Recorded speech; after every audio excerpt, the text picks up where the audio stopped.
popular science fiction books I haven't read.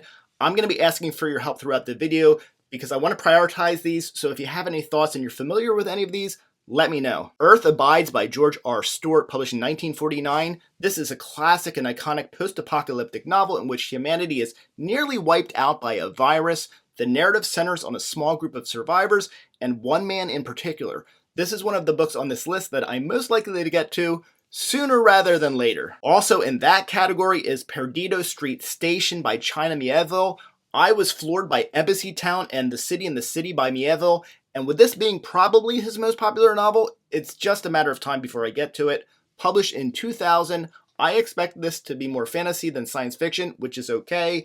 The setting is an early industrialist capitalist world with Victorian-era technology and apparently a magic system. Since I've read nearly exclusively science fiction for the past several years, I might welcome a fantasy diversion with either this book or the series that I've been craving for a while, the Mistborn trilogy by Brandon Sanderson. Speaking of Brandon Sanderson, how about Skyward by Brandon Sanderson, published in 2018. If I don't make it to Mistborn first, my first Sanderson read might just be his YA science fiction novel, Skyward. The main character is a teenage girl on a distant planet. 17-year-old Spencer and friends strive to become fighter pilots so they can join the battle against the aliens that are invading her planet. Two more YA novels on my list are The Maze Runner by James Dashner and Scythe by Neal Shusterman. I think I'm less likely to get to these as I've watched the Maze Runner movies with my kids, and while they were fine, I'm not expecting to get more worthy thrills from the reading experience. Scythe seems a much more likely read, but I just don't make a lot of time for YA reads, so it might be a bit of a wait on this one. The post-scarcity world with a need for population control interests me, and vaguely brings to mind recent reads like Cornwainer Smith's brilliant Norstralia and Alex E. Harrow's short story, Mr. Death. Jeff Vandermeer is a new-to-me author. I have both Annihilation and Borne on my shelf, and I may end up reading one of those in the next 12 months. Both of these have strong word-of-mouth recommendations for me. Horror science fiction is not the biggest pull for me, but I would like to dip more into it. Annihilation might be a good route in. There's the mysterious Area X that a team of 4 women, scientists and other experts will investigate. I like strong psychological elements, and this seems to be awash with that. I immediately get some Solaris vibes, which is a very good thing. Borne, which is the Vandermeer novel that was most recommended to me, comes with some Island of Dr. Moreau vibes. That's also a good thing. Main character Rachel is surviving and navigating a destroyed city littered with failed biotech experiments. Of the two, Borne is the one that seems to be the most intriguing to me at this point. Leviathan Falls by James S A Cory. This gets shelved as no-brainer, considering that I've read the full Expanse series up until this final book, and I'm currently sort of rereading the full series. I say sort of as I stalled out on book 4, Chabola Burn, several months ago. This is a good science fiction space opera series following the ragtag crew of the Rocinante, caught up in the political and military chaos of the solar system, conflicts among the Earth, Mars, and the Belchers as humanity faces mysterious alien contact, and space exploration is at times captivating. I know that this read will happen, I'm just not sure when I'm going to jump back into the other books that are preceding it. World War Z by Max Brooks, published in 2006. If I get in the mood to go all in on the horror science fiction thing, this could be an option. I keep hearing how underrated the book and the movie are. The biggest barrier here for me is zombies. I never even considered watching The Walking Dead, and I immediately have a prejudice against this book for the same reason. Zombies and the undead push the boundaries of believability for me. There are always exceptions though. The Discorporate Navigators in Delaneys Battle 17, for example, didn't block my ability to buy in. If the zombies in World War Z though are dead bodies come to life, I just don't think it's going to be a fit. If you love the book though, I would appreciate it if you try to sell me on it. The Road by Cormack McCarthy, published in 2006. This is another highly regarded modern classic that I feel like exists as a gap in my science fiction reading. In The Road, a father and son navigating a post-apocalyptic world will try to make it to the coast in the hopes of a better situation and a greater chance at survival. Adventure journey fiction against a post-apocalyptic backdrop is a strong enough hook for me. Father-son stuff is always also a strong hook for me as it makes it more relatable and likely a more emotional read. 7 Eaves by Neal Stephenson, published in 2015. I've never had a bad Stevenson reading experience, and I expect this to be no different. I even cracked this open last year with no intention to read it. I just wanted to check out the first 2 pages.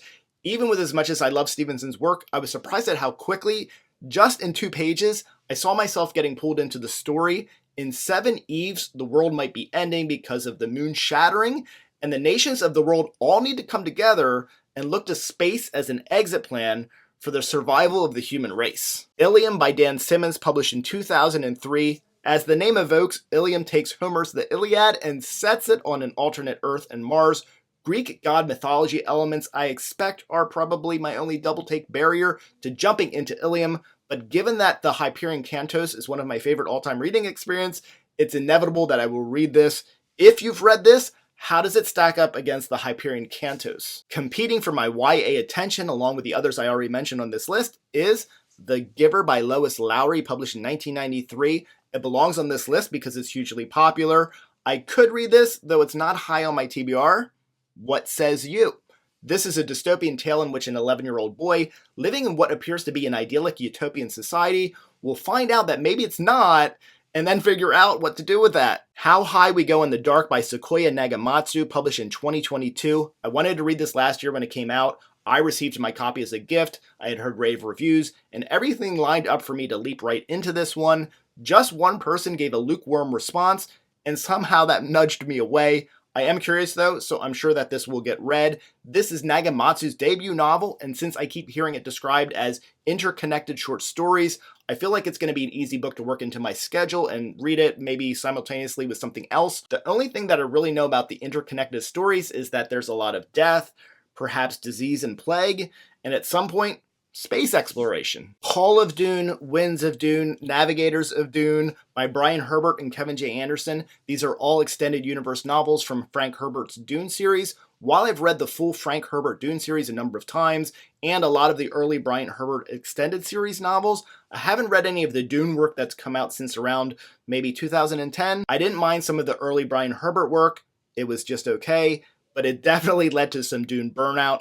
I'm 50-50 on whether I think I'll revisit his newer additions to the story. Is there anyone who's enjoyed and would recommend any of his work since around 2010? Ninefox Gambit by Yoon-Ha Lee. I expect this to be space opera, military science fiction, deep space exploration, and character-driven science fiction. There's an interstellar empire, and somehow pure math is the source of all the power in the universe. The main reason that this is on my radar is because Angela at Literature Science Alliance spoke really highly of it, and that nearly always translates into a strong reading experience for me. The Time Traveler's Wife by Audrey Niffenegger, published in 2003. Henry de Tamble's genetics cause him to time travel. It's been happening since he was 5 years old.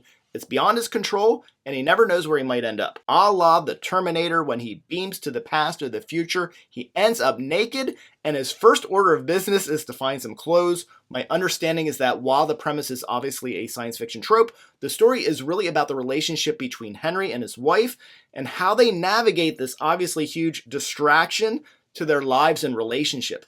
I mentioned this TBR entry previously during my 5 consecutive days of Time Travel Week episodes, and here it continues to sit on my TBR.